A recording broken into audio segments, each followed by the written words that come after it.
Hello, yes, thank you very much for tuning in. Excuse me, it's Stuart here, classical record collector. I've got some news, and I've been out buying records today from charity shops, so I'm going to be showing you those. First of all though, I was on YouTube a few days ago, beaming with delight about some records that I bought on eBay, and sad to say, some of them are in irrecoverably bad condition. So let me just show you what those are and what the problem is. So very disappointed about these, by the way. So I've got this set of Brahms string quartets with this Smetana quartet and, sorry, the Janacek quartet.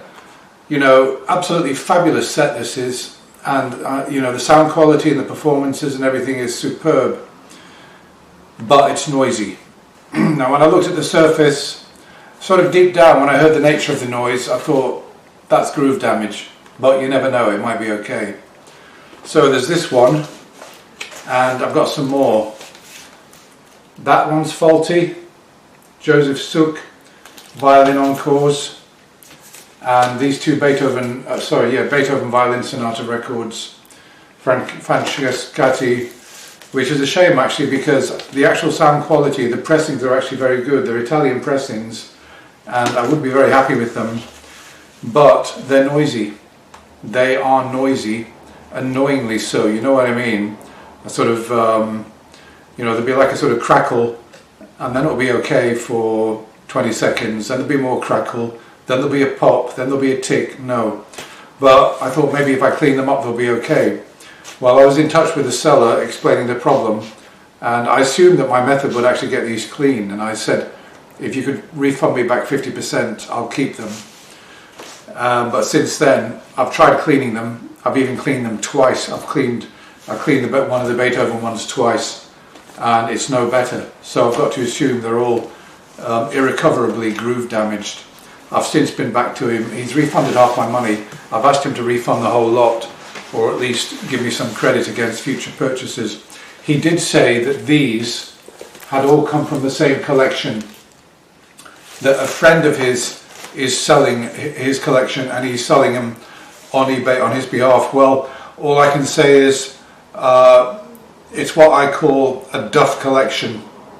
If he's played all of these with a damaged stylus, or I don't know what on earth the problem is. I don't know what he's been using with these records, but they're all irrecoverably groove damaged, and they're worth absolutely nothing to me, which is incredibly disappointing, because particularly that set, I'll probably end up going on to Discogs to see if I can get that set.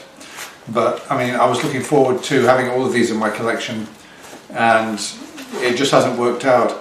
The other records I bought off him are fine, and there was a record of the Boccherini cello sonatas, absolutely perfect, superb sound, no crackle, no pops, no ticks, absolutely nothing. And I presume that record did not come from his friend's collection. So okay, well, it happens, doesn't it? So let me just tell you then about some records which I bought today. I've been out buying records, and there's an Oxfam music shop I normally go to, which unfortunately this time I only bought one record. I only bought 3 records, and I'll show you those in a minute. Let me show you what else I bought first then. I mean, I'm not done too badly. There's nothing really here that you're going to get excited about. And I'm not excited either, but you know, it's not too bad. So the first one I got is this. This is from a charity shop. I think it was the British Art Foundation. I've had records from there before, and luckily they didn't have many records this time, but this one, I'm pleased with that. It's Eurodisc. It's a soprano recital. A soprano I'm not familiar with, of Rossini, Mozart, and I've checked the condition. It looks pretty good. So yeah, I'm pleased with that for £1, very pleased. Now, this record here, I mean, I got this from another shop, a shop I've never had any records from before, but I decided to go in, and you know, when I saw it, I just thought, when I saw this, I thought, that's nothing interesting. But then something caught my attention, the word Nottingham. You know, I lived in Nottingham most of my life. I'm not there now, but I had a record shop there as well. And I saw that, Nottingham Harmonic Choir. I thought, oh, what's that? That's interesting. And then I read further and I saw that this is a recording of a concert at the Royal Albert Hall. Amazing. With this Nottingham choir. There's also a St Paul's Schoolboys Choir. And it looks to me like it was a concert with a number of different choirs. And we've got the Berlioz's Te Deum, and we've got the Old Hundredth arranged by Vaughan Williams. So it looks kind of interesting. It did not have an inner sleeve, but that's okay, because I mean the record is in pretty good condition. Here we are. It says here, manufactured by Sound News Productions. So there's not really much information on it. 18th of May 1973, Royal Albert Hall.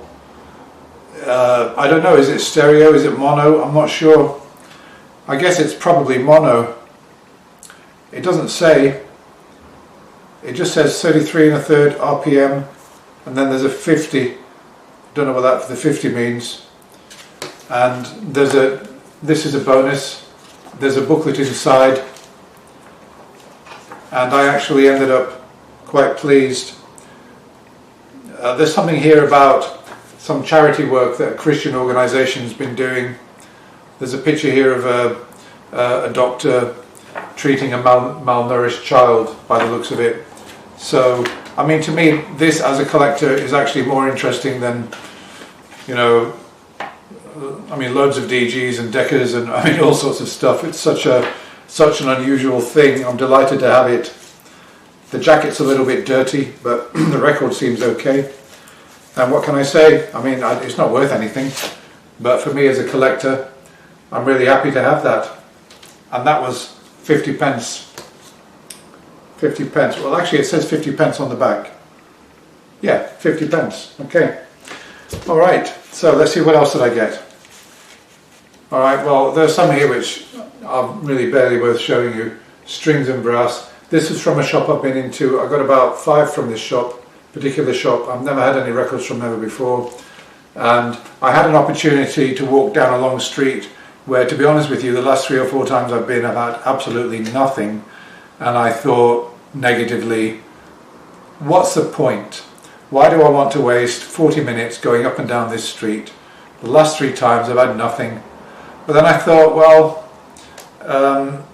today might surprise me. And it did.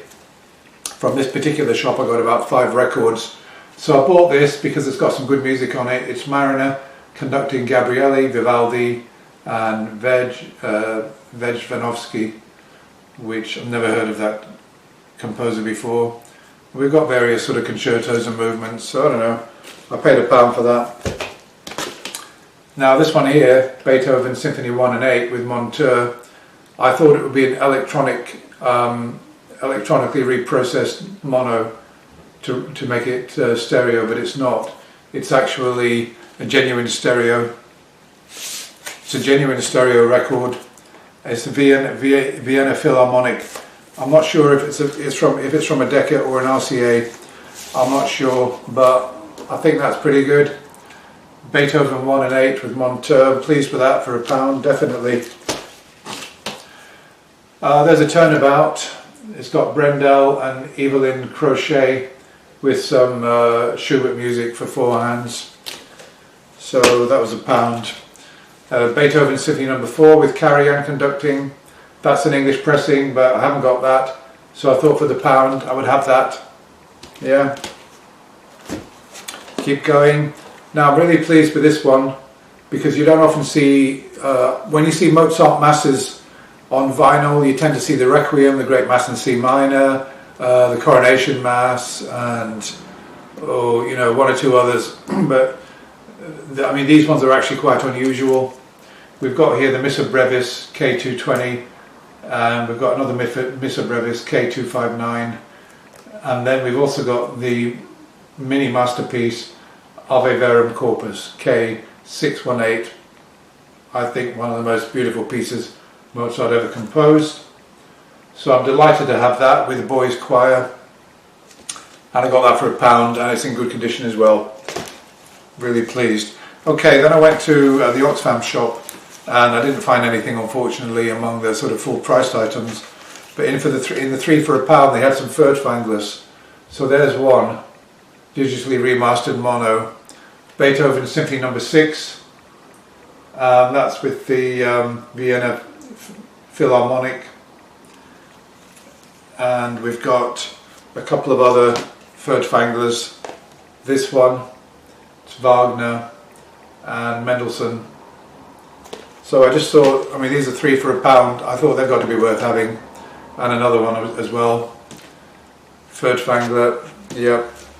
I mean, it's a shame he didn't live into the stereo era, because his stereo Beethoven would have been the absolute, I guess it would have been the pinnacle. There are a lot of people who swear that Furtwängler was the greatest conductor of Beethoven, and frankly he probably was better than Karajan, I think. And the only thing that you would probably go to Karajan for is the fact that he recorded well into the stereo era. Okay, and I got this one. It's on an old Telefunken stereo, gold on black label, and it's Bach. Let me see. Sorry, cantata. Two of the cantatas. It's got the original insert and the label. There's the old Telefunken label. Now the only problem with this is it's stuck to the inner plastic, and there are markings on both sides. You know what I mean, you've seen it happen before. It's been in there for a couple of decades, and this is what's happened. So I'm hoping to clean that off, and that should be fine. And I paid a couple of pounds for that. So I'm quite pleased with that. It's an unusual item. Finally, I had to get back to my bus, and there's a charity shop that I've had some good things from before, which took me in the other direction and would involve me in an extra hour, half an hour to walk to this charity shop and half an hour back. And I was thinking, shall I, shan't I, shall I, shan't I? I thought, no, maybe in a few weeks, when it's more convenient, because I was tired, it was the afternoon, it was quite hot. And I thought, oh, sod it. That is not the attitude for somebody who's seriously hunting for records. So, at great effort, I walked that extra half an hour, there and back, 1 hour round trip. And all I got for my trouble was this, for 50p, Peter Kay tin recital. That's natural stereo, it's not electronically reprocessed. So I went to all that trouble just for that one record, 50p. Okay, just a quick couple of other things to mention. So I've been out and around buying, and I was in a charity shop in Lichfield last week.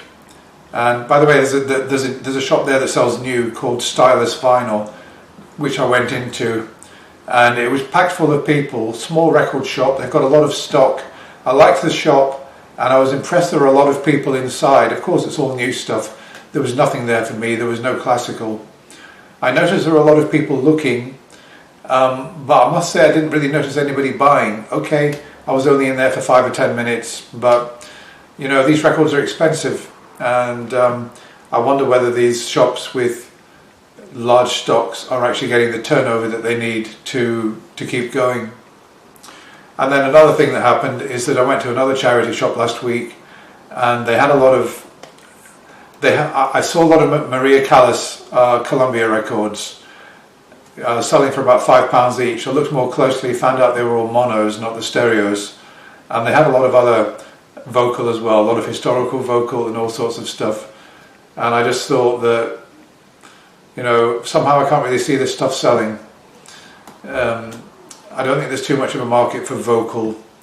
I know that I bought this record, I bought that record, but I don't really tend to buy, this is stereo by the way, I don't really tend to buy historical vocal, and most of that was historical. There were these Callas records, which to be honest, if they were £1 each, maybe £2 each, I might have bought them, the monos. But for £5 each, no, I wasn't really interested.